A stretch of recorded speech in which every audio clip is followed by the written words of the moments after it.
Good Wednesday morning, guys. My name is Jerry Miller, and welcome to Real Talk with Keith Smith. Thank you kindly for joining us. We're live on every social media platform known to mankind on a show today that's presented by Ross Mortgage and our good buddy Scott Morris. Scott Morris and Ross Mortgage will help you get to the finish line, guys. If you're buying a vacation home, if you're buying a personal residence, an investment property, are looking to refinance a loan product. Scott Morris and Ross Mortgage. Judah Wickower is our director. He should get applauded and accoladed for what he does every single day, mainly dealing with my neurotic, crazy personality and temperament. Such is the life of a small business owner, I suppose. Keith Smith, speaking of crazy, neurotic temperaments, is in-house here. The first zing has already happened. It's a very distinguished neurosis. I know, it is. That's why we love him. That's why we love him. We do genuinely very much love you. Whatever. He's the star of the show. His website, Real Talk with Keith Smith. How are you, my friend? This is show 424. I don't think I've ever sat in this seat before, so, we'll see how it goes. When you reach a certain age, you don't like change. You don't like it. Well, it's not that you don't like change. Change just kind of takes a little bit longer to get used to. But I'm excited about today because those who watch the show know that I'm a recovering developer and builder. I like to say that I'm on my 10th step of my 12-step recovery program. But in reality, I'm probably at my first step. I haven't recognized that I have a problem yet. But I'm going to hand it off to the fine gentleman to my left and let them introduce our fine guests for today, and then we move on from there. Thank you. We've got DJ and Angela Moberley from Culpeper and Inspired Homes. And if you guys would, tell us a little bit about yourselves. You going first? Or me? You go first. Me go first. Okay. I'm DJ Moberley, owner-builder, Inspired Home Building. Second-generation builder. My dad was a builder out of Culpeper for over 30 years. He still maintains his license. He's currently residing in Des Moines. Talk to him on a daily basis. That's a nutshell. And I'm Angela, the other half, or better half, I guess, depending on better who you half. talk Much to. better half. That's And I am known as the bully of the business, so I don't really know. I guess that depends also who you talk to, but I don't think I'm that mean. What's the bully of the business do? Whatever's needed. I love that. I absolutely love that. So my wife and I have been married for 37 years, and we work together every day for 37 years. So let's start off with that. What is that like, working together as a couple? I know what it's like for us, and it's funny you mentioned this bully thing. We do good cop, bad cop all the time. I've seen it. He's seen it firsthand. Has seen it, and he never really knows which one is bad cop or good cop until it shows up. So, what's it like working together as a couple? You want to go, or you want? I think stab. This is your opportunity to get it. She'll The tell you day where after I'm wrong. Valentine's Day, you got to get this one right. Oh yeah. No, honestly, so we have developed a rhythm. We've been married for 18 years, so we have really developed a rhythm. You see all these shows where you have the husband and wife, and you see a lot of conflict. We don't have that much conflict. We have some conflict, but I feel like it's pretty minimal. Yeah. Most recently, she had wanted me to build a barn door for a project we're working on, and she gave me a picture of the barn door, and I thought I did a fine job, but it wasn't at all You good guys enough. do a lot of barn doors. We do. That's kind of one of our things. Okay. So Yeah, we make yeah. custom barn doors. Yeah. And so she's like, no, I want you to basically rip it apart and build it back again. And I wasn't too happy about that at first, but it is nicer now. Yeah. I think, Keith, kind of like what you were saying, it's learning how to communicate, right? Sure. And that can carry over even with like our more custom clients. So you're learning. With us, we've had the privilege of being married and working, so you learn how to better communicate. And so sometimes your, short phrases is interpreted certain ways, and like picking out products or whatever. For the most part, there's a lot of trust. So that can be good and bad, I guess, when it comes to being the bully, because there's no filter, and so sometimes, communicating can be nuanced, but I think we do well. Part of it is, too, we kind of have our own little wheelhouse. We've figured out, so she has her things that she does, and I have my things that I do, and so that helps a lot. We also have to give a shout out to our team, which is why we're here, because we are a small builder. We're not a production builder. So we have our family of staff that are running the show right now, and Brittany Emerson is our project and sales manager, and so she's, part of why we're so successful, and also Drew Paul Hammis, who helps keep all of the subs and stuff in As our line. superintendent. And yeah, he does our superintendent, and then also our great family of subs. Keith, I know you can relate to that. Like that's So that the gentleman to my left actually used to work for me. Get out of here. Wait, let me rephrase that. I paid him. Whether or not he was working. I collected a check. yeah. And here you guys are. That's a true Yeah. testament. And they still sit Yes. next to each other. I Yeah, know. I right, love that. right, yeah, because it can kind of go both ways, like it could be I never want to see your face again, don't ever come. Nah, come nah. near me. I've got somebody else from that time who's on my we have a lunch scheduled every Wednesday. He owns and operates a very successful high-end renovation company here in Charlottesville, and he continued work on that path, and I decided that I was in it more for the destruction, not construction. So I found something else to do. Demo day. And now you're yes. crushing it. Yeah. The branch manager guys So- of Ross Mortgage. All right, put this in perspective, and guys, we'll talk markets here, but put it in perspective a little bit more about the business. How many units a year? How many houses a year? Walk us through how you manage the pandemic, how you manage the volatility of cost of goods, labor shortages, Yeah, all lumber. that. Lumber. I mean, Yeah. show is yours on all those topics, anywhere Yeah. you want to go. So I need to make a list of all the things. Yeah, I know. Hit me, what was the first thing that you said? Well, how many units a year? Yeah, so we crossed the finish line last year in the calendar year of 10 units last year. That's fantastic. That's good. And then we've got about a dozen projects in the pipeline right now, including a very large condo, large for us, probably not large Yes. for some Yeah. people. Yeah. But we've got a We have our first 29-unit condo multifamily. project in the pipeline now. Also. That's awesome. So you count that condo project as one? Yes. That's one, yes. That's a huge project. Yeah. Yeah. 29 condos. Yeah. Congratulations. Thank you That's so huge. much. Appreciate Thanks. it. That is huge. Thanks. So that's kind of the size of what we were doing. Not small, not big, somewhere in between. How do you characterize the last few years? Well, it was wild, right? So we had, Chaos. Serenity now. Yeah, Serenity it was now. real wild. It's when the pandemic first hit, we had a couple projects that we had just put out as spec homes. Some of what we do is spec building, of course, which spec is short for speculation, which a lot of people don't know what that means. They just think spec is a dirty word in real estate that means there are bad people out there doing bad things, which is not at all what it is. It means you're building something completely, listing it for sale, speculating as to what the market wants to pay for that. Anyways, so some of what we do is that, probably about 10-20%. So we had some spec homes we had released to the market right before the pandemic came in, and then, of course, everything came to a complete screeching halt at first. And You so guys we're remember like- when people didn't want to do showings. Yeah. That's when we listed these two properties. And so we're there like, we typically are all in, so we take everything and risk it. But that was a very much, we talked about it on the show quite a bit. That was a pretty sharp V, right? It started, went to the Yep. bottom and shot right Yep. back, Yep. right back up. Yep. So that's what happened. So at first we were like, oh no, are we down for the count? What's going to happen? And then the next thing it came in gangbusters, and then it was just complete madness, for a couple years of trying to stay ahead of it, trying to get what you need, trying to be able to, keep customers happy. Obviously, one of the biggest struggles was just dealing with the cost increases that were happening, because I would say, and you can tell me what you think, but probably some of the most incredible cost increases that the industry has seen in a certain period of time that were experienced. There was a 20% cost increase that was happening.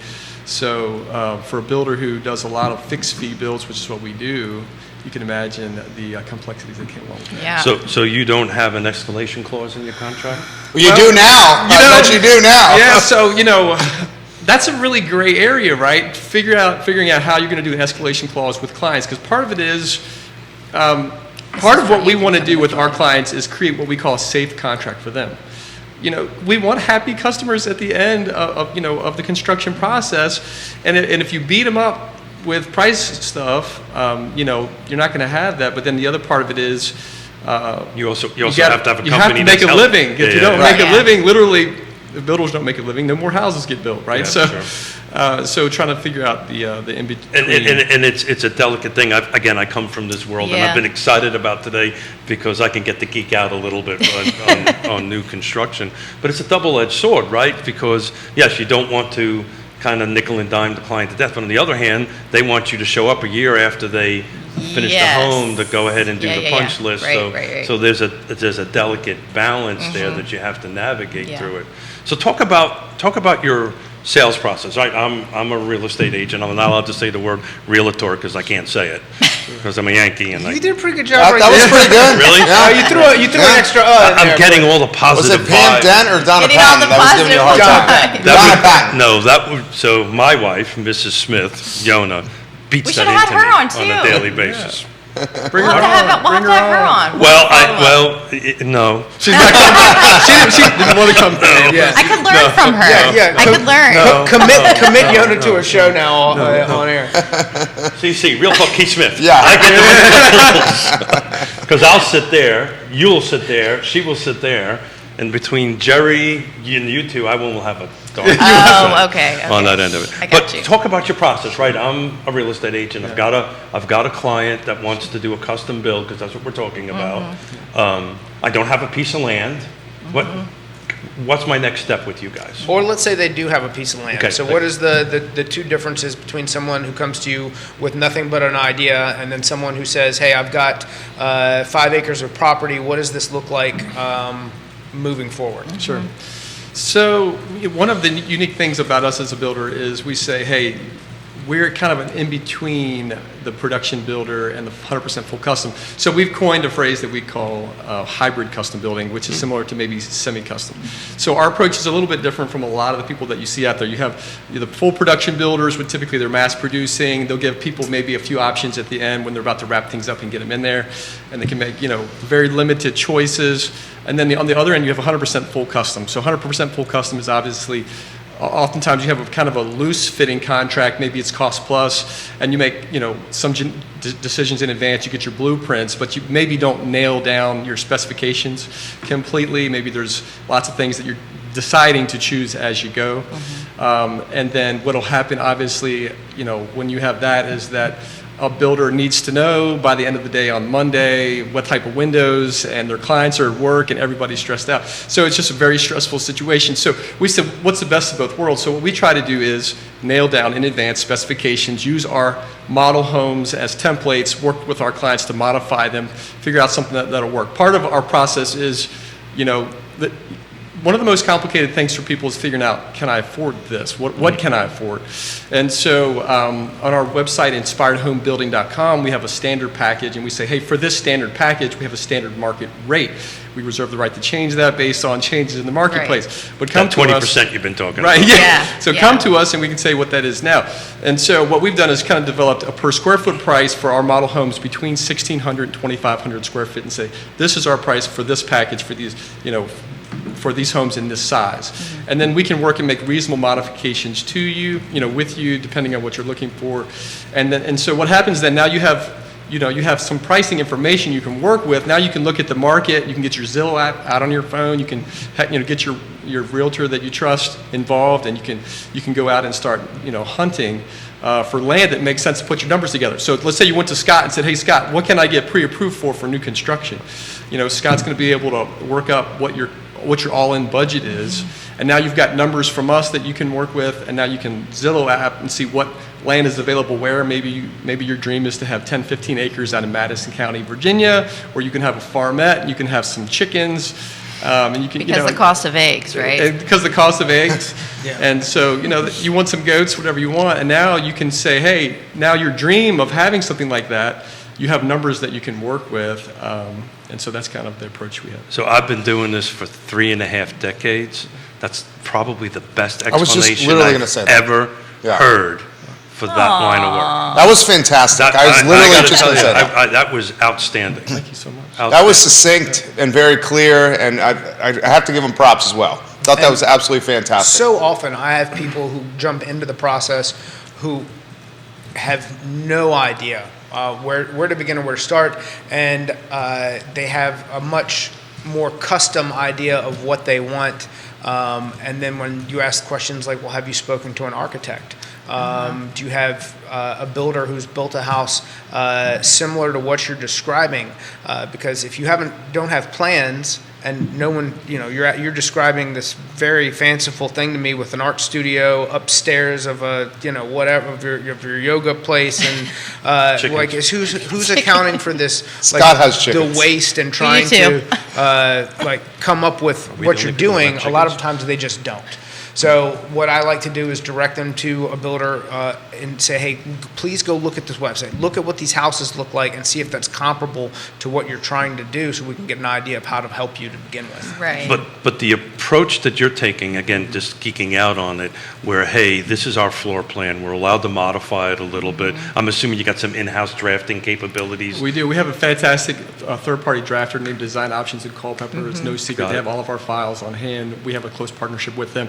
One of the special things is they're willing to modify our plans on an hourly basis. You can see their pricing on their website, but when they work with us with our plans, it's hourly. So typically, minor modifications around $500. Full modified plan, maybe 1,000-ish, and that's for building office-ready blueprints. A lot of people see plans online for $700 and don't realize they will never get through the Culpeper County Building Office. And so, they're a great picture, Right. but that's about it. Yeah, and then you have to That's take about it. those and get them redrawn, and so that's an investment, and that's a huge part, and that's kind of like what we wanted to, not that we had an agenda, but kind of educate all the viewers, because we get so many times where people have this, their dream, and it's not that we want to squelch your dream. We just, it's the opposite of that. Right. We want you to get there. We want you to get to that finish line. But the thing is, it's the bad B word, and that's budget. Right. Word. We all have the budget, I thought you were right? thinking something. Different bad B word. Or builder, whatever. That's not what I'm saying. But you're 100% right. It's particularly from somebody on my side of the table who's on the real estate side. And I'm a bit of a unique animal because I understand both worlds on it. But to have a basic layout, okay, now let's go look for the lot. Now, in our marketplace, that's a little difficult. In your marketplace, is finding lots easy, hard? Not right now. It's never easy to find the land. That's one of the biggest challenges, no question about it. But so what we try to do is, and we tell people, like, we can't come out and visit every lot with you. Sure. Maybe you can, you're the realtor. No. But he's about like, DJ, we're going to kick you off the show. But what we do instead, we Jake try to, McNamara just raised his hand. He said, I can. He just literally put it in the feed right here. Jake's Hustle and Business in the feed. Rachel Schultz has given you some props as well, guys. Oh. That's my sisters. Well, not to mention the unique problems that people don't see when they start picking out land. Like, let's say they've picked out land, but it's at the back of an existing private road. So then, in order to do whatever they want to do to make it work, they have to then get that entrance up to current DOT standards, to where then they must have braking distance and line of sight and all of these things, to where they could find a property that they maybe think works, but then all of a sudden their expenses start to balloon again, and we're back to a budget problem. Well, just like the length of your driveway, or if there's any Running water. power. Exactly, power. Which is getting more expensive. It is. Rappahannock Electric just increased costs. So one of the things I've always recommend to clients, and I'm actually helping 2 custom clients at the moment. One of them bought the lot on their own without, using a real estate agent. The other one, we're working on a land contract first. The first one didn't do a study period. Oh. We're doing a study period. The other one, we're finding out on the first one, retaining walls are a problem, site conditions are a problem on that end of it, and the budget's just getting way out of line. So one of the things we always recommend is, kind of work a little bit in tandem with the builder, right, is to do a land contract, put a study period in it, 30 days, say, okay, let's figure out if this is going to work, right, before we start buying land. And then all of a sudden, you now need to figure out how to put a house on this land, and then you have the B word show up, and people's head go, oh my God. They used to have hair, and then they don't have hair, that kind of thing. It's all the things that people can't see or don't know to ask that can become problems. Exactly. And that's the whole purpose of having trusted advisors to begin with. Exactly. Why don't we do this, and we'll cut this into what we call a sizzle reel, a shorter clip from the show to educate the audience. How does this supply chain work together? Realtor, financing, hybrid, custom builder. Sure. Like, give us the timeline of what goes down. Maybe we start with you guys, then Scott and Keith, and we'll cut this into a clip later today. Give us the timeline. So 100%, the first thing every time is to learn your buying power. Start with Scott. You have to go to Scott. Number one, you've got to figure out what your buying power is, because if you don't know what your buying power is, you're just wasting your time.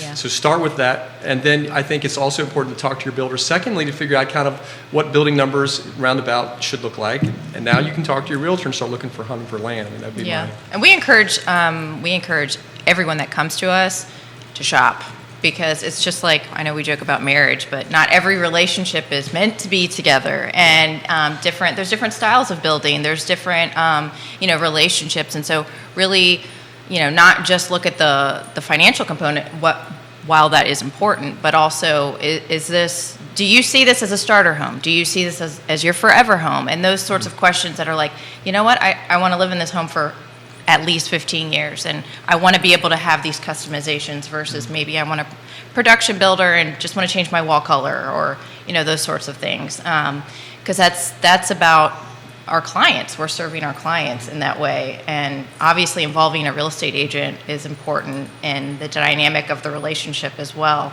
And you guys are great for kind of like smoothing out any bumps in the road and maintaining that diplomatic relationship amongst lots of emotions. It's an emotional and huge investment, and Some people recognizing feel like that, it's investment building and there's lots of feels along the way. So, yeah. Yeah, no, it starts with the emotion of what does your plan look like, and then when they realize that maybe they don't have a plan, they just have an idea.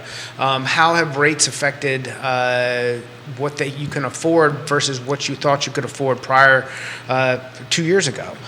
So all of these things take effect when helping them make a decision. And the first thing that we're going to do is create a budget based off what you actually qualify for, where you want your monthly payment to be, and then what sort of number that equates to in the type of house that you want. So while I might not encourage them to shop, I want to say then, have you taken a look at their existing floor plans without making any changes in order to help get you into the number if you like what the product that they create? And that to me is the ultimate goal, is to, if what they want is to be in an Inspired Homes home, or whomever the builder or referral source is, have we explored all the options to make sure that they don't have something else that can solve this problem for you? So I'm going to condense all that into one quick little soundbite here. DJ, spot on.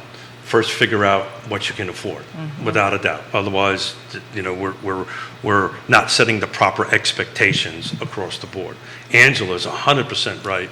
I always counsel folks on new construction that, at the end of the day, with all due respect, Inspire, whoever your competition, you're kind of going to build the same thing at around the same price. Right. Relationships matter. It's the relationship that matters, that when there is something that goes sideways, whatever that might be, Right.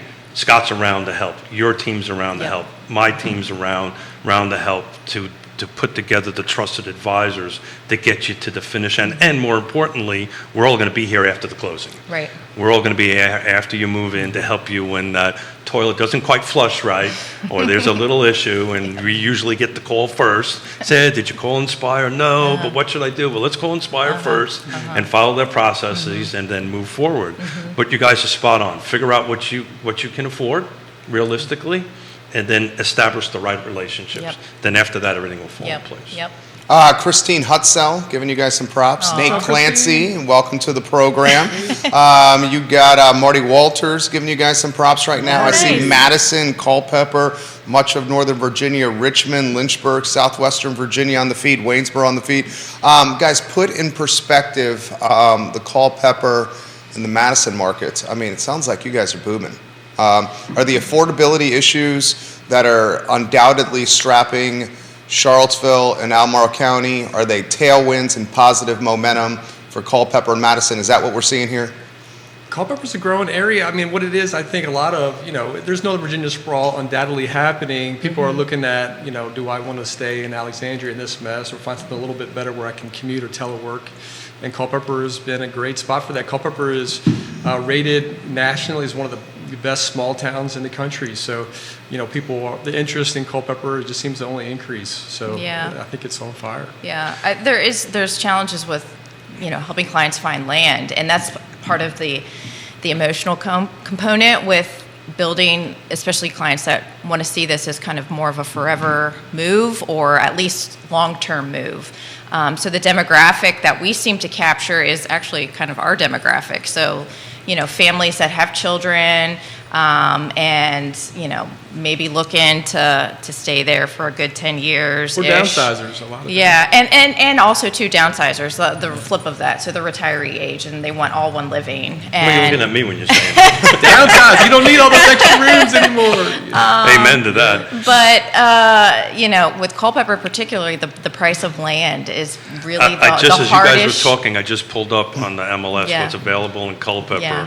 and it's really all over the map. It ranges from 128 acres for $500,000 all the way all over. But a 5 to 10 acre lot, what is that going to cost me? You think in the Culpeper? $125 125. Yep. For a 5-acre lot? Yep. Yep. Wow. Yep. ish, depending on exactly. Ish. Yeah. All the Yeah. I understand it, Yeah. yeah. And 5 acres in Albemarle County, Keith? I didn't want to look. I mean, what are you sniffing $1 million, depending on where it's at? We'll find out because we'll let this tell us. Yeah. But it's not $125,000. Yeah. I can assure you that. Culpeper, as far as the zoning regulations, that they may be looking at some of those adjustments to kind of accommodate the supply, but we're not sure. At this point, Culpeper's, requirements for like road frontage and things like that when it's zoned agriculture, that is huge regarding whether or not you can build a house on it and what the cost would be. Yeah. If I may add, just circle back around just for a second too. So something Keith was talking about when it comes to land, this is really important because people they're intimidated by the whole trying to find land thing. So what I encourage everybody to do is look at it as an adventure and really treat it as an adventure. Get the Zillow app on your phone, see what's available in your price range that seems to make sense, and get out there. And from the road, whether or not you decide to trespass, I don't know that. No, but I mean, people that are We do not encourage trespass. We're not. But people that are selling land, I've yet to hear anyone say, "Get off my property." So, Right. But that said, this is really helpful. So there's a lady in Rixieville, no, not Rixieville, behind Riva, that had some land, and I drove back there. This is probably 5-7 years ago, and literally when pulling out of the driveway was like tailgated all the way to Riva Market, and like screaming about like driving down her driveway. Oh, wow. And I was like, well, for you sale. kind of made it. Yeah, exactly. You made the decision that I would not buy this and make you my neighbor, even though, she was the one dividing the land to sell. Yeah. There's some rural areas around here where I keep my mouth shut because as soon as my Yankee accent comes out, I'm in trouble. About 250 is what a Wow. 5 to 10 acre. Yeah. Wow, really? If you can even find it. Is that It's very- right? 250. Yeah. Whereabouts in Albemarle is that? Blah blah blah blah blah. Are you talking Esmont? Talking where my accent won't let me go. Yeah, Oh, okay. That kind of Yeah. Nelson County, Schuyler, and it's Okay, but not Albemarle County. no. This is Albemarle. Schuyler is in part of Schuyler's Is in Albemarle. in Albemarle County. Part of it's in there. Okay. So. Okay. Family giving you some props here. Carlene giving you some. Is that your mom? That's my grandmother. Your grandma. She's watching and giving you some props as we speak. Jamie Turner's watching the show. He lives in Culpeper. He says their houses, Scott, Jerry, and Keith, literally break the internet when they drop the pics. You guys have a good one on the show with these two. Thank you, Jamie Turner, for giving Thanks, Jamie. props. You guys know Jamie Turner? He's giving you Yeah. guys some props. Yeah, thank you so much. So more questions are coming in here. We didn't get to how volatile cost of goods got during the Oh, pandemic. yes. Multiple folks are asking about that and how you navigated that song and dance. I mean, the lumber was obscenely out of control. Yeah. Yeah, no, I lost a lot of money on lumber because I didn't have an escalation clause. We have included since then an escalation clause for lumber alone. We'll say, hey, this is a lumber package in our contract that we believe is a safe number. It's really safe right now because lumber's dipped way down. But we say this is just so that we can stay in business number. But it goes two ways, though. Yes. exactly. Right, and that's Yeah. something to get out Right. with Yeah. that. And Right. and back in the day when I was building, drywall was the big thing that was going up and down. And you would put an escalation clause. You say, okay, here's my drywall budget. If it's 5% over, Exactly. you guys, if Yeah. it's 5% over, you get it. You get a Yeah. credit. Yeah. You get a credit back. I have found as long as those expectations are clearly defined and shared with others, it generally really isn't. Yeah. Isn't a problem. I'm curious from like a lending standpoint, Scott, because we've always talked about that, because when lumber went crazy high, and we're like, And you get budget busters. Can you call, the lender? That's the so issue. how That's does the that sticky work part. from a lending standpoint? So- Like, we're like, sorry, or do we stop construction? So there's typically between a 10 and 20% room for adjustment there. Now, if the borrower doesn't qualify, Then Right. that's a separate problem. Yeah, right. But Yeah. the adjustment can be made as long as it's in the contract to begin with. Okay. If it's not in the contract, then you've got to. Then you got it. Gotcha. But the buyer must qualify, right? And Right. Yeah. Sometimes 10% can Yeah. make Can make or break, Yeah. Well, it's right. not 10% on one item, Yeah. right? Yeah. So, Yeah. so what's But at the same time, lumber can be a pretty big item. I was about to say, what's your normal lumber package? So the lumber, and this is what people don't realize, lumber only represents typically about 10% of the Yeah. total cost to build. Yeah. And so people are always hung up like, well, lumber's high, should I wait to build? I'm like, literally, that number in and of itself isn't moving your big picture number What's your very number much. one, I know the answer, but what's your number one expense? Which contract? Concrete. Yeah. Yeah. What's your second? Excavation. There you go. Yeah. And usually they flip Yes. sometimes, right? Yeah. Depending And on, also the lot, depending on the what- lot. Sometimes the excavation, Yeah. but those are the two biggest Yep. expenses. Yep. And generally lumber, even though it makes the house, what they see going vertical, is not the biggest percentage. That's right. Yeah. Kelsey watching the program, she says, what's the normal timeline for plans to us getting to be able to move into the house? And more comments are coming in that we'll get to, including one from, and you might have to help me with this person's last name, Vincent Cucciarini. Yeah, that's her Vincent brother. Cuccarini, that's my brother. Okay. He's giving you some props right here, All right. talking about chicken coops on the feed here. Chickens come up on this show all the damn time here. Literally every Wednesday, the chickens come up. First, Kelsey's question: the turnaround from contract to move in. That's a great question. Obviously, a question we get on the regular. So this is what we tell people. Typically, we break it down and say there's Don't worry, about 2 more weeks. No. Okay, I'm going to stop you right there. A lot of builders do it. So we say there's the planning He stage of got construction. everybody in a little bit of trouble. We It's say my that- favorite joke. Yeah, favorite. 2 more weeks. So there's the planning. This is really important. We try to about expectation setting. Sure. There's the planning stage of construction and the construction stage of Right. construction. And we really are trying to do more and more of defining those two areas, keeping them separate, right? So planning stage, we say, can range 3 to 6 months. A lot of that has to do with how motivated the buyers are and how involved, how much time they have to work through the details of the contract, get to the finish line on the contract. Part of that has to do with which building office you're going to be dealing with. Some of the counties, require civil engineering. Most of the counties we work in do not.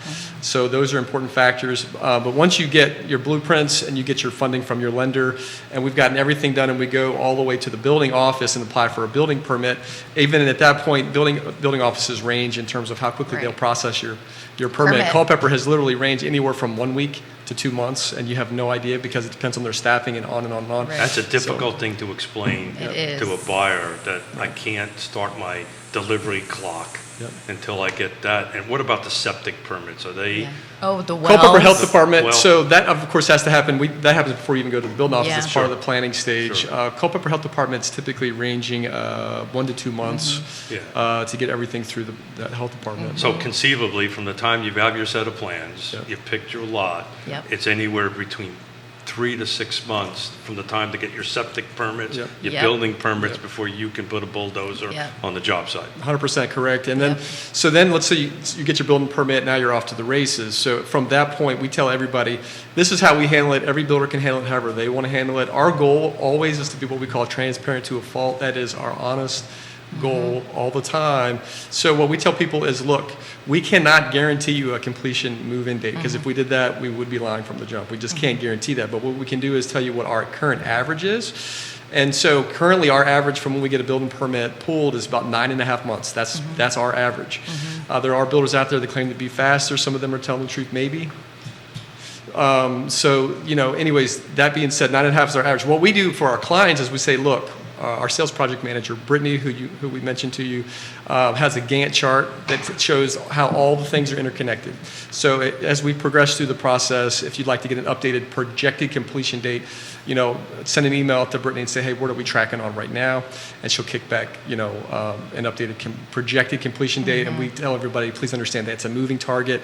We have completed homes as quickly as 6 months in the past 12 months. We've had some that have taken 12 months. Yeah. Have you had any supply chain direct problems related to things, say like cabinets, windows, garage doors, appliances, that have slowed anything down? Certain windows, black windows, which are all the trend and all the rage. Yeah, those were. They were up to 19 weeks at one point. So we actually had to navigate that. We had people were like, look, if we could literally frame your house and it would sit for months because the windows wouldn't come in. And so, of course, no client wants to hear that. And we're like, okay, so we can get a jump and you can literally agree to buy these windows. A different brand that become faster. Right, but even like pre-closing, and we're like, you're agreeing to buy these windows if your house plans fall apart and we don't build your house, you're still buying these windows to kind of expedite that process. But in that world, we're both Marines. You're constantly adapting and overcoming. Yes. Adapting and overcoming. Okay, great. I can't get my windows. How can we figure out a way to move the project forward? But at some point, it's going to have to come to a standstill, right? You can't put your siding on until the windows are in, exactly. right? Yep. We ran into it. Yep. And that's. But transparency is the way to do it. And again, I wrote it down. That's the second best answer I've ever heard about that. So you're knocking it out of the ballpark. Thanks today. Comments, guys, are flying here. You guys are popular folks. This one from Waynesboro, the mayor of Waynesboro, Kevin Yancey, watching the program here. How about this question on labor? Any difficulty finding labor or subs now? Has that improved at all? We're not going to give our subs out, guys. I was going to say, man. we have two boys. On lock. My wife and I have two boys that are under 5, and we have a babysitter. The babysitter's name does not go to the neighbors. It's on lock. No. It does not go to the neighbors, the babysitter's name. But how about labor? How's the labor market doing? So there's forever a labor shortage, right? And that's part of the difficulty in building in general is finding good people at an affordable price to do the work.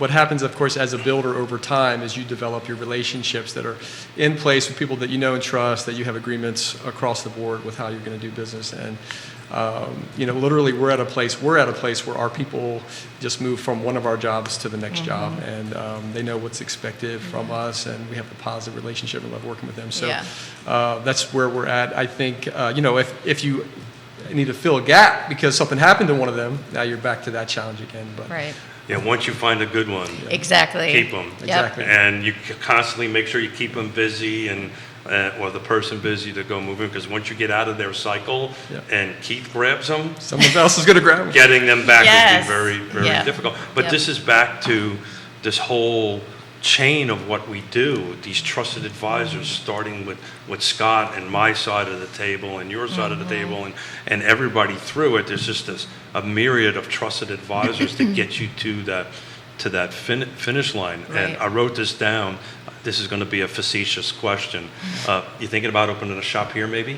Yes. Charlottesville, let's do it. Well, we don't know exactly how we're going to grow right now. We are Center of Culpeper, we try to keep it within a 60-minute We have drive. four kiddos. So, Oh, wow. Yeah. Age, what are the ages? So almost 15. She'll be 15 in March. And then we have a 12-year-old, 9-year-old, and 5-year-old. Okay. So, yeah.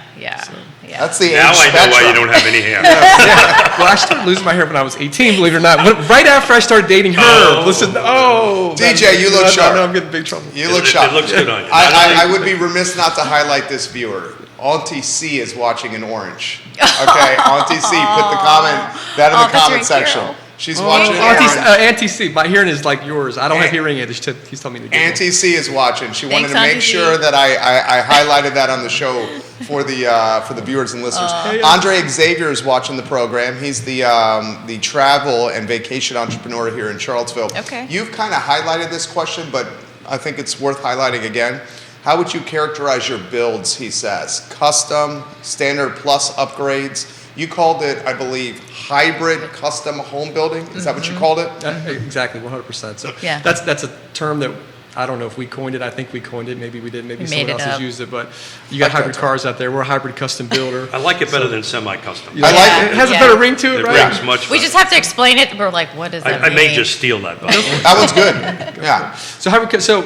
So a couple things about our model homes. This is important to know. So with our model homes, we literally have poured ourselves into creating these model homes to be beautiful, to be comfortable, and to be able to be built affordable. What we find a lot of times, and since we have a per square foot pricing model, is that we'll have an 1,826 square foot model that people love called the Shiloh model that is more comfortable and more affordable and more spacious and more beautiful than another builder that has a 2,200 square foot model. And so anyways, we poured into these models, and then we've got a standard package on our website, inspiredhomebuilding.com, that we believe is more charming as a base package than most other builders have. And then we've got a listed upgrades called featured upgrades also on the website. These are things that a lot of people like, Generac generator, you want your lights to stay on when you get a snowstorm, which maybe we'll never have again, I don't know. But anyway, so I put a whole house in it at my house. We'll never get snow again. I was going to say that. Just wanted to let you know. We'll never get Okay, snow we're again. good. But so I walk my client, I'm putting my real estate agent hat on. I walk my client into your model. We look at the website. We look at this model you're referring to. Is what I'm looking at the kind of the middle grade finishes in the house, or did you guys put the upgraded stuff? So do you need to have that conversation that this price doesn't include this, and this, or does your model represent your base package? So our very first spec home was our model home, and so our original model. Our original model. At that So point, we said everything included, and this is our standard package. So And then from there, we built lots of homes where we put tons of upgrades. So then we'll say, hey, Yeah. let's compare what we have on our website as our standard package to what you see in these pictures. And yes, you will find some upgrades in pictures. I would say medium, yeah. So like if we upgrade on the siding, a lot of times people, although everyone wants the white, like there's a few people. The white with the black window is super popular. Yeah, there's Well, a few people it that want changes. color. It used to be, Yeah. shag rug. Right. I'm not dating myself. That was a thing, right? But thank you for doing that, because if somebody that is walking clients through a model and they're thinking $1, but they're looking at $5. Yeah. It becomes very difficult. You have to really manage Yeah, that conversation. yeah, yeah. So the fact that when we walk somebody through your model, it's representative of what the base price is showing, Well- plus or minus, right? Close. Depending And on which one you're walking through. We've recently completed one that we called the Holly Hill Farm Lane. And That was kind of our we more upgraded. upgraded. We upgraded over and over again throughout that one, But case by case basis. we list it at we're cognizant of that. So if you're going to show a client that property, that upgraded model, we purposefully list it at a price where we're, okay, if we were to turn around and build Got it, this, it got would it. be that price, around that price, give or take, depending on what selections you pick. So back in the day, they used to do, Home Builders Association used to do, parade of homes and stuff like that. I knew that's where you were going with this. And I apologize, I didn't shut off my hearing aids. The parade of homes, and the problem was the builders would do all that great stuff Yeah. because Ferguson said, I will give you this brand new tub Yeah, for free and right. all this stuff. And then, the prices were priced at the base model.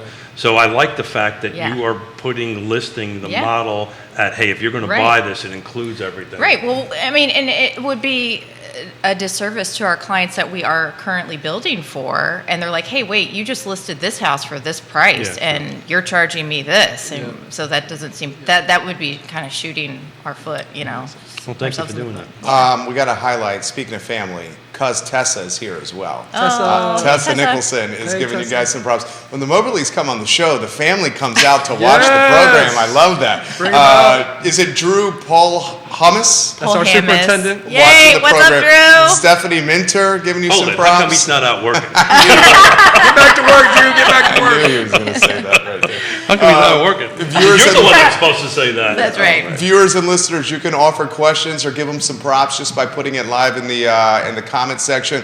Andre has a follow-up for you. What if we wanted a 4-bedroom house? How does that impact the process? Yeah. Great question. So, depending on the floor plan that you pick, it will be easier or harder to fit an extra bedroom. Again, we'll modify our floor plans. We do have floor plans with four-bedroom multiple, both Rambler and two-story models.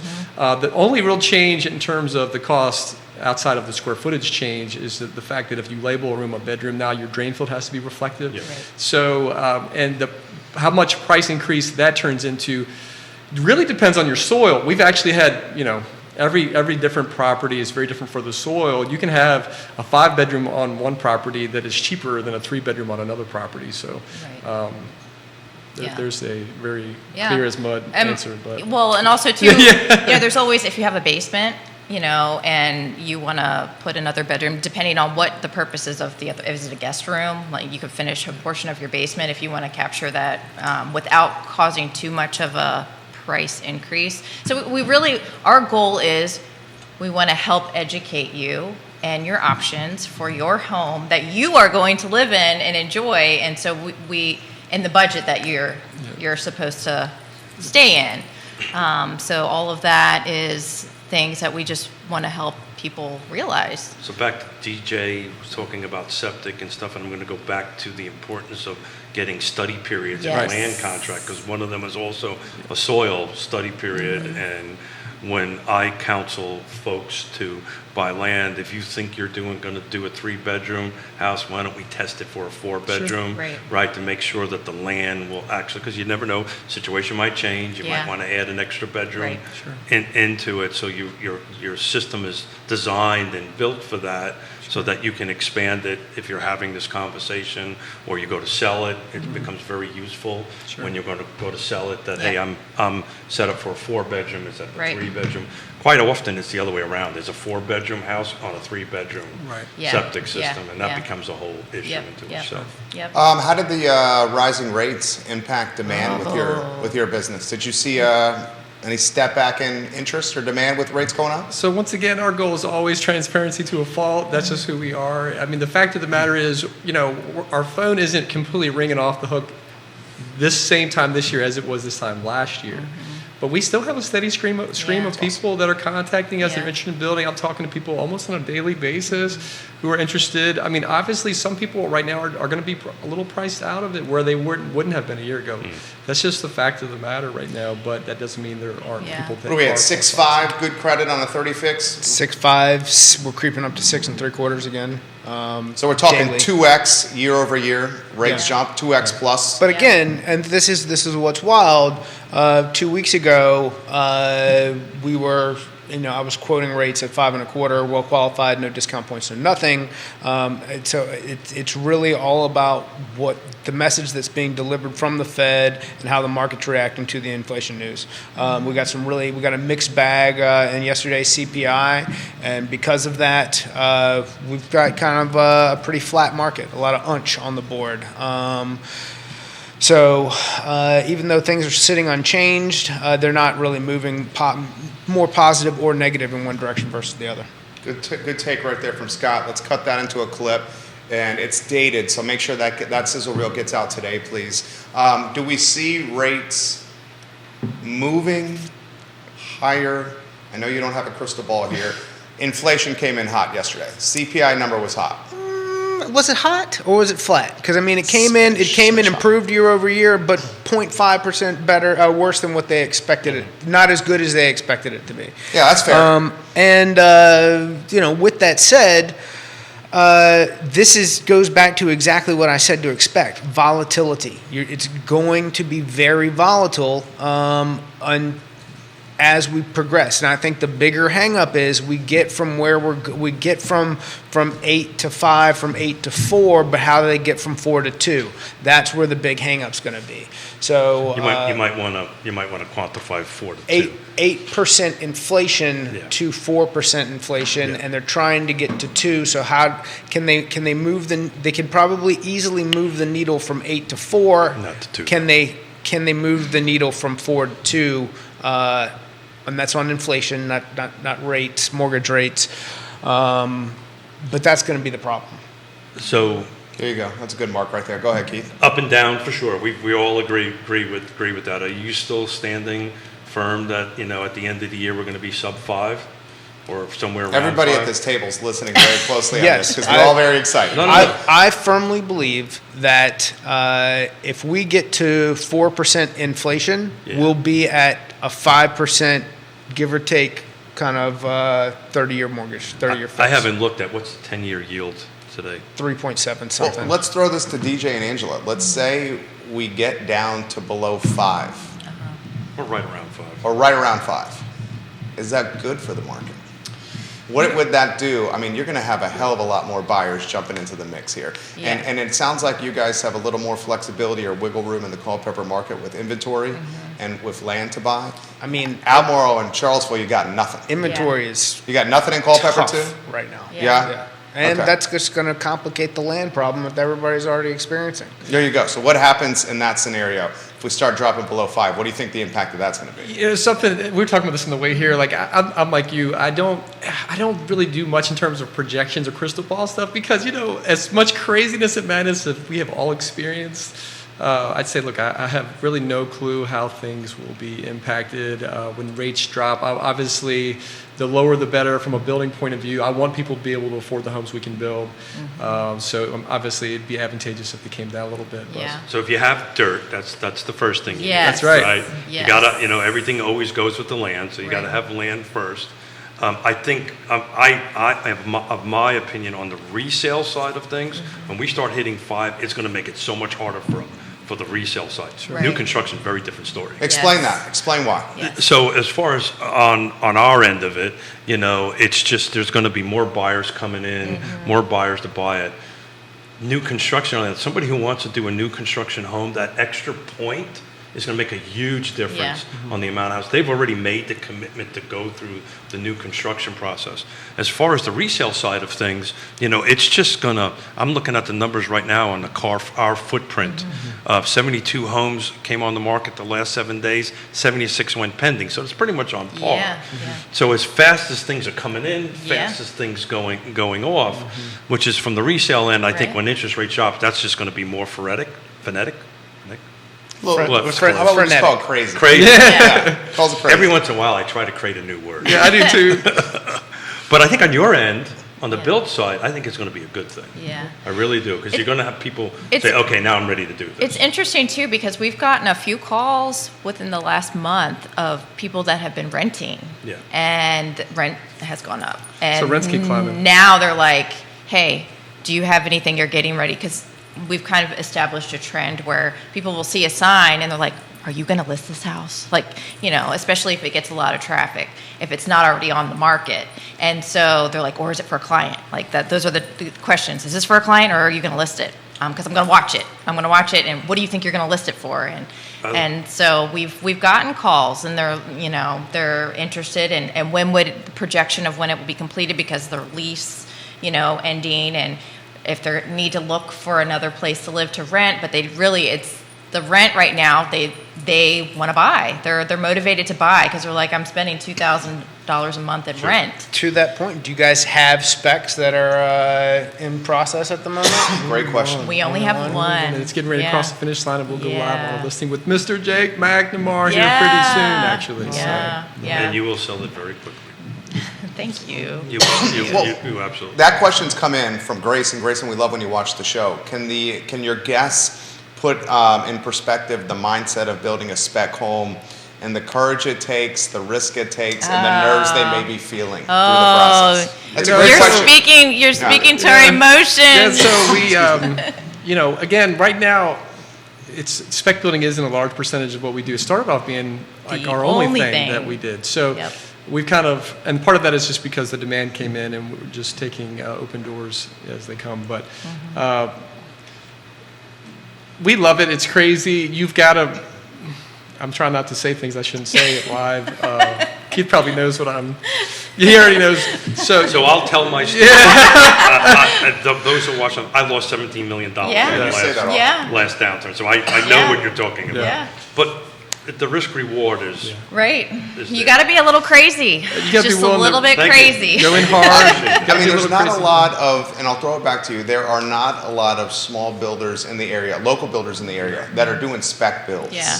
Yeah. You know, so giving you guys some props here. And Thank we're you. all for more inventory because Yeah. everyone in this studio is on this supply chain Yeah. in some capacity. Sure.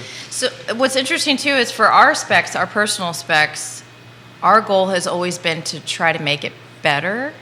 So how can we do something different? You know, it's same basic model. Oh, maybe we'll attach the garage to this one and give it a mudroom and give, you know, something different, a little different, because we don't want to be, you know, and I don't want to offend anyone, like the cookie cutter. Like we are, but we're a little flair, you know, something A lot of little. flair, not a little, a lot. Yeah. But you know, that's what we want. That's our goal, and So- so we want to reach that market But that's unreached. Let me speak to their question a little bit more. So I think this has been one of the most important things for us. So I'm a second generation builder, as I mentioned to you. So having the backing and support, I don't want to date you or anything, but you know, my dad's 63. It's okay, everybody does that around. So yeah, so my dad's 60, you know, and so he's had wealth of experience and knowledge, and so I could call him every day. But even outside of that, we've got some really close friends who built way more houses than us in Fredericksburg.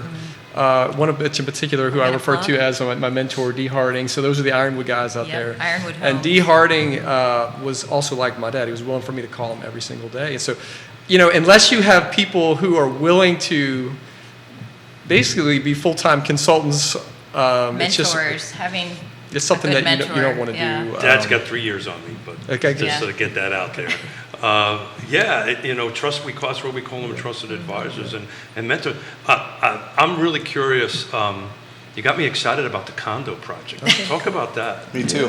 Virginia, 21 units in this project, right? 29, 29, plus the management wow. office. Yeah. That's awesome. So, you want to come the name? The name Go- is go for Are it. you allowed Do you it. allowed to? Willow Grove, a condominium is Yeah. the name. It's going to be off of Virginia Avenue. So if you're in Culpeper in the center of town and you're going down Sperryville Pike, hang left on Virginia Ave, go down to the bottom of the dip on the left. And so, yeah, we've been, you know, we came across this land. A realtor contacted us, Nolan Rigg, who's probably, he might be watching, who knows, but Nolan's awesome, helped us make the purchase. And we've just been going full on. It's a new, you know, it's new territory. Residential building, you know, has fewer requirements, as you know. So the civil engineering aspect of this. just going through the state, like the state all So water where are state you? So where are you things. in the approval process of it? So the original submission to the town for civil engineering from Hinchy Baines, Marvin Hinchy, plug for him, who's amazing, has been completed. They've responded.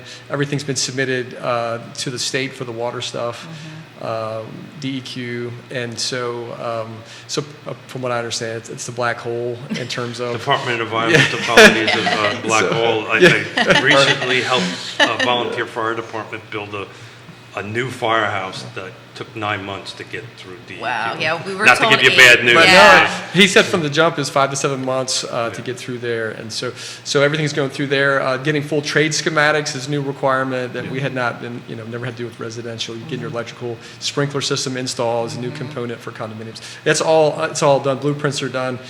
Even, you know, you have to have a condominium plat from your surveyor. So that's all getting done. So you're going to rent them, sell them? What's the game plan? Both. That's Gotta get awesome. them- Yeah. It's a smart Yeah. move, right? Retain Yeah. some of it as rental. Yeah. Very, Exactly. very smart. HOA?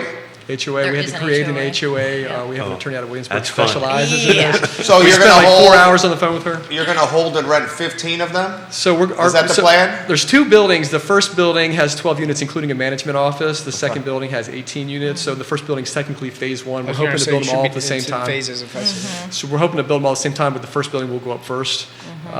And so the first building is the ones we're going to primarily sell.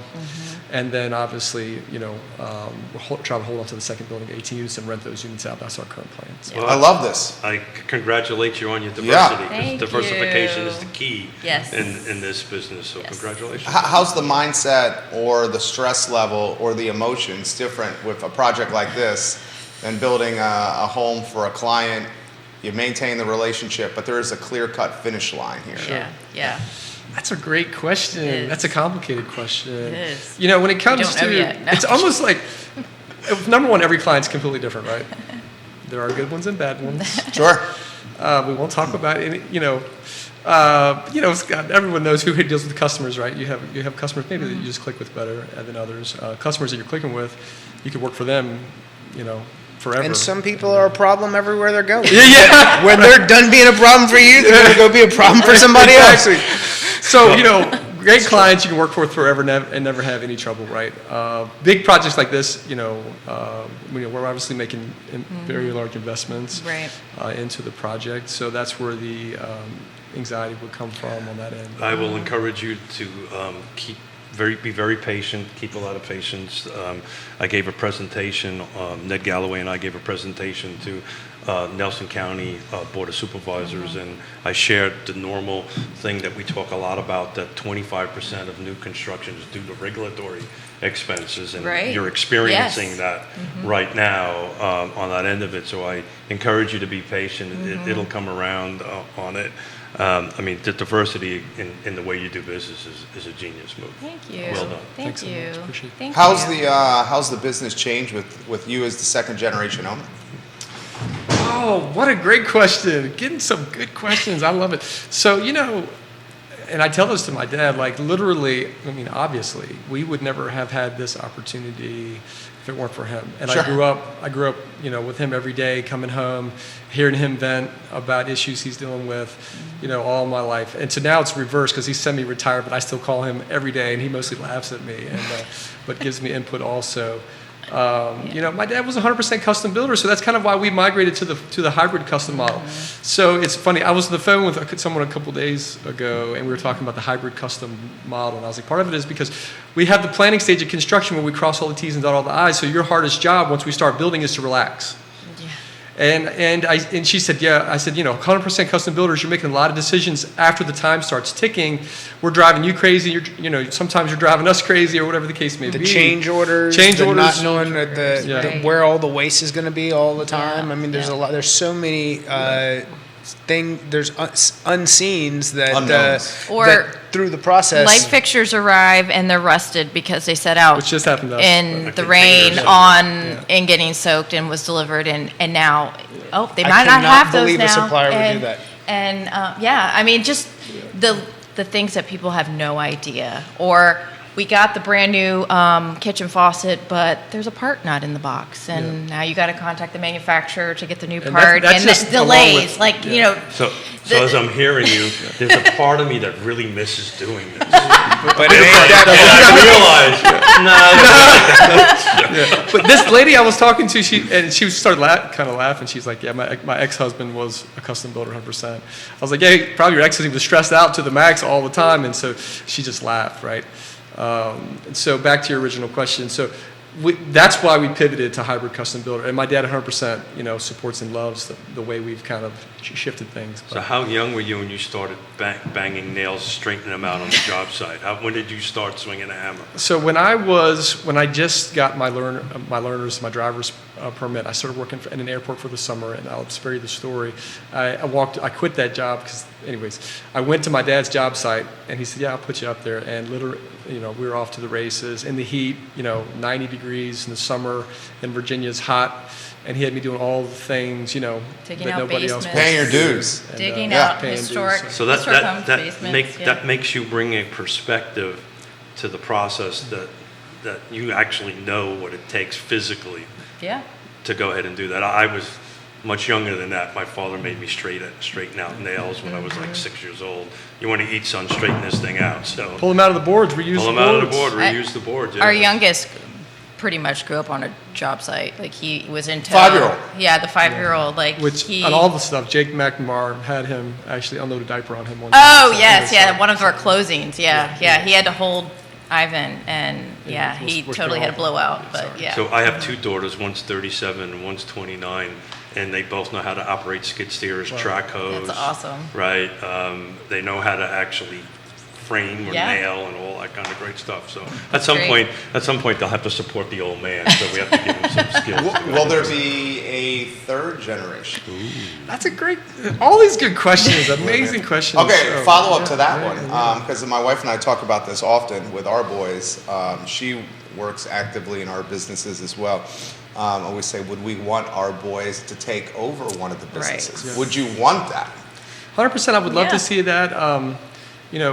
we, pray about how to raise these children, which I say incorrectly all the time on purpose, but we want to draw out of them as parents where their giftings are. So we'll see. Yeah. We have no clue which kid will end up going which way, but we would. We ask them regularly, though. Yeah, and so we're trying to see, drafting? What do you think of our drafting? oldest, And she's like, no, I want to do hair. It's a 15-year-old. The 15-year-old, Yeah. yes. So as the resident old dude at the table that's been through this already, what we did is we just let them be themselves, Yeah. right? And our youngest daughter and son-in-law is moving from Seattle back to Richmond, and she watches the show regularly with our new third grandchild. Aw, congratulations. Thank you. And she said the other day, I don't want to teach anymore. Let's talk about going into real estate. Cool. And you just got to Yeah. let them do their thing. Yeah, yep. And sometimes they'll come back. And he can attest to that. He Oh, swore no, I don't want to nothing to do with his Billy. That was the dad. He last said, thing "I I will. wanted to I'm do. going to college because I don't want to do That's what my this." dad was like. Don't swing a hammer, son. So, anyways. So my father and grandfather are New York City firemen, right? So as if you know anything about cops and firemen, they always have second jobs, right?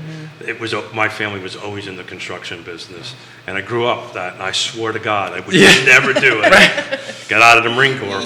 Guess what I started doing? What you do? Started building houses. Yep. Katie Pearl watching the program, talented realtor herself for Keller Williams Alliance. Her husband, a active military serviceman. She says, my husband and I just went through the process of building a custom home. She's in the Whitehall district. She's the queen of Whitehall. And she said it was the worst year of our married life. Oh. We have a beautiful, gorgeous home, but it was brutal going through this it process. How do you guys, and you've already answered this extremely well, sounds like you guys communicate to the point of like the best communication possible. We try, and I think during the that's- planning stage of construction. So again, what I guarantee you, what made it super stressful was that they were making all these selections while construction was underway. So we start with a template, and we say, here's our standard package, and here's kind of like it's a template. And how do you want to change it? So our goal is to reserve very few decisions for the construction process. There are a few which we have allowances for, which is the actual tile product, the actual flooring product, the appliances. So I'm going to stop you there. So do me a favor, explain allowances for folks that may not Sure. understand it, how that works. So allowances, when you have a fixed fee contract as opposed to a cost plus. So those are the two distinguishing things, which is important for people to understand. A lot of custom builders are cost plus, meaning they don't, whatever you spend, you're just adding a certain percentage. And we've done it once and we decided we're not doing it again. As opposed to fixed fee, which means we write a contract for you and this is the price with the exception of allowances. So an allowance says for this item, the most that you can spend is X amount. So if you say, hey, we have an allowance for plumbing fixtures, that's something that's part of, we talked earlier about how we divide and conquer per se. Yeah. She works with clients one-on-one and say, okay, here's your allowance budget for your fixtures. And, let's try to stay within that unless you want to blow that particular thing because that's really important to you because you want a special whatever. But, So I know all the ladies have Pinterest boards of their dream home and all the things, right? And so that's inevitably what we'll get. I want this, or they'll go through our website and they're like, I want this exact, faucet, or I want this mirror. And so, when it's from our pool of photos, I know exactly, okay, it's in budget because I bought it for our spec home and those things. But, when people want to customize and make things, they're like, well, I want this. And it's like, oh, well, that's a Kingston brass fixture and that's $200. And so that's going to blow the allowance if you're going to get 6 of these. Okay, well, these are some options where you can achieve the same look. It's not going to be a Kingston brass, those sorts of things. But if you want that, then you're going to be paying more for it. And so the allowance factor is really, that's the budget we're working with unless you're going to pay more. So much like county and city budgets, does it go the other way, right? Does county budgets never go the other way? Yeah. Right. I've never really seen allowances go the other way, Yeah. but sometimes it can happen. Yeah. So if I spend less money, do I get a credit? That's a great question. So we decided, because we try to price our homes overall as competitive as we can, that basically allowances are what we call use it or lose it. So if you don't spend all of it, then you're not Got going to it. get credit for that. But consequently, people pretty much spend all of it. Right. which is Some fine. things, some things, we've been a little bit more flexible, like freestanding tubs is kind of a staple in our model home. And you don't have to have one, but, most people want them. So the freestanding tub, if it's $800 versus the allowance is $1,000, but you want this really nice tub filler, well, that's kind of like a package deal. So if you want to spend the extra $200 on your tub filler, then, I'm willing to concede that sort of thing. Or, finishes. But we honestly should, talk about transparent to a fault. So these Yeah. are things we can tweak up in our contract to say, these two allowances, we'll let them merge Right, together. So there's right. areas for growth that we can consider. But like kitchen cabinet allowances and those sorts of things, it's you use it all or you don't get the difference. How did 2008, 2009, 2010 influence or impact the business? Maybe the mindset, maybe a level of conservatism or physical responsibility with business. Right. How did that influence you guys? That's a great question. So we actually weren't building houses at that time. We hadn't started building yet. We built our house though. Backdrop, we did build our own Yes. home with, actually my dad built Yeah. it.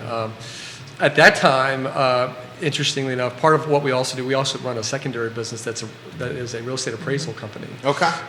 And so that is what I did only for 15 years until we started doing the other also.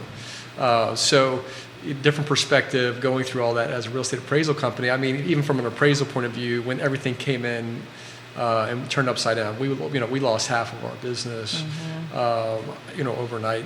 And we had to rebuild our appraisal business, which, thank the Lord, we managed to do that. Yeah. Anyways. So I have a client that has a piece of property. We've determined that it's got a perk test with it because we're buying it. It's already been done for 4 bedrooms. I walk in with my client.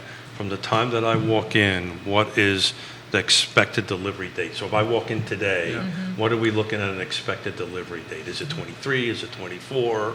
What are we looking at right now as an expectation? for the delivery on a real estate appraisal? No, I apologize. Custom home. I went Custom back to building. Yeah. And so you're saying from the time you I get walk to the in- land, No, we have a contract. you have a contract. That we know it perks. Yeah. Right? We know that the house is going to fit on it. We've done our due Yeah. diligence through Yeah. that portion of it. We may not have closed it yet, but Yeah. we're about ready to do it. Yeah. We're ready to sign a contract from that point Yeah. to delivery.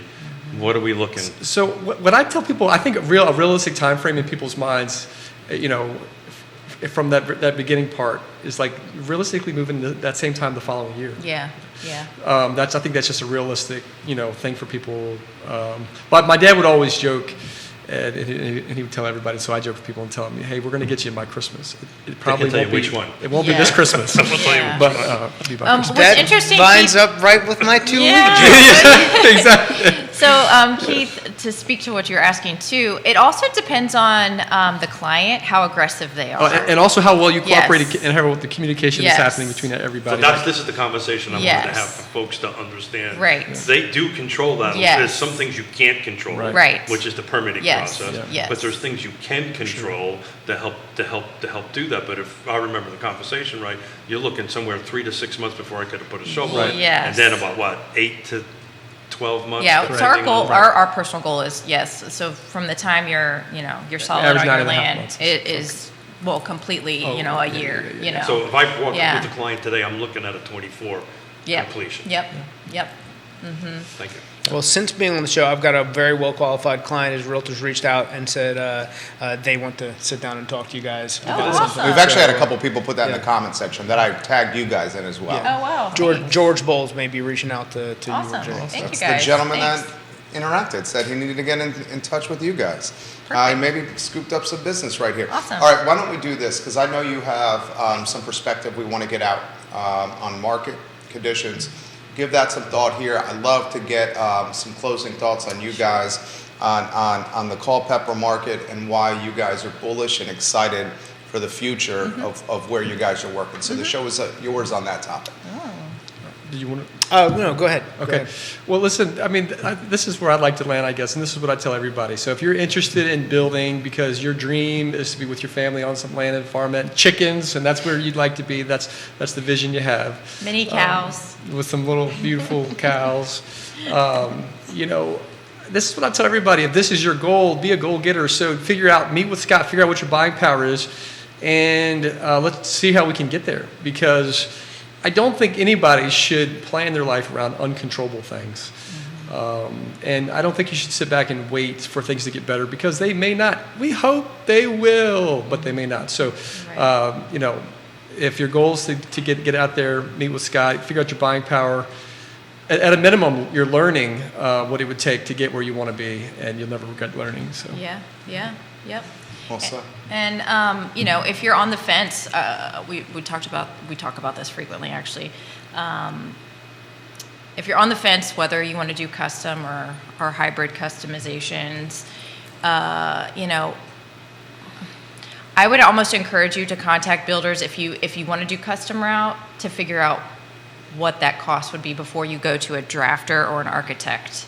Mm-hmm. Because it's the worst when we have clients that have invested thousands and thousands of dollars into custom home plans that they can never afford to and build. They can't afford it, or they have to go back and say, oh, I have to change this, and then pay More the money. architect more money. Right. And so That's good advice.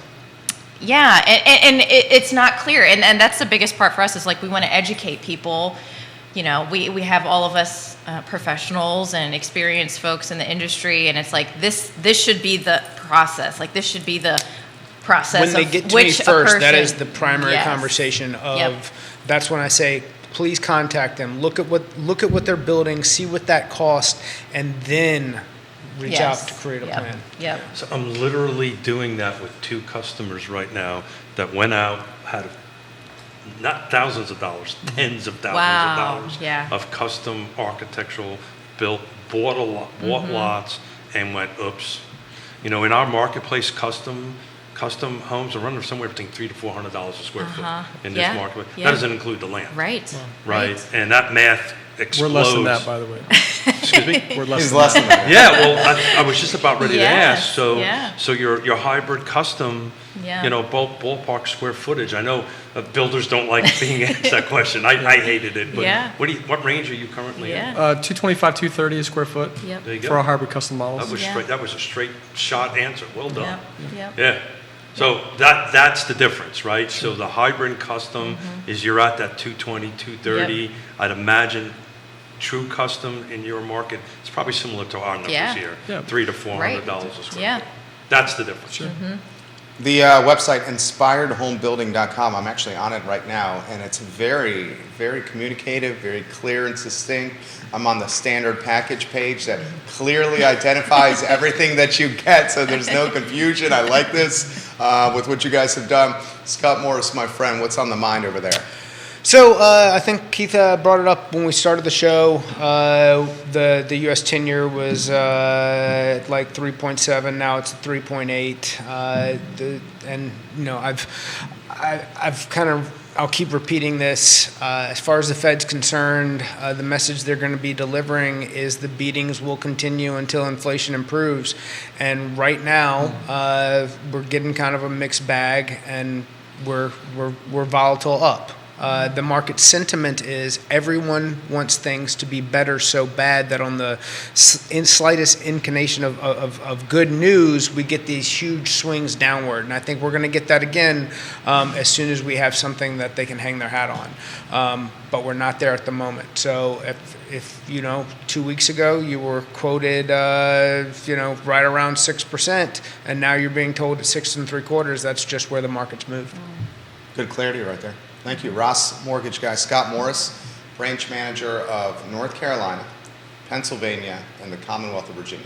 Nice. Scott Morris is killing it right now. Keith Smith is the distinguished gentleman. He's always killing it. No, stop it. But more. Yeah, But you want some more? You can follow me around all He's day. a realtor, Yes Realty Partners. He is a realtor. He does represent buyers and I sellers. actually do work. He works. Not only is he a talented broadcaster, but he is stop actually it. a realtor. One of the co-founders of Yes Realty Partners. You guys are absolutely amazing. I you. personally want to thank you. This You guys is are this, awesome. is, this is a Thank great you. opportunity for me to geek out on construction. So I love it. I do miss it. I do miss it. I do miss it dearly, but not that much. Angela and DJ, Yes. when you see them guys around town, give them some props for a job well done. Thanks. Judah Wickower is the director. The show is archived on realtalkwithkeithsmith.com. How about a sneak peek for Friday's show? Yeah, Friday's going to be exciting.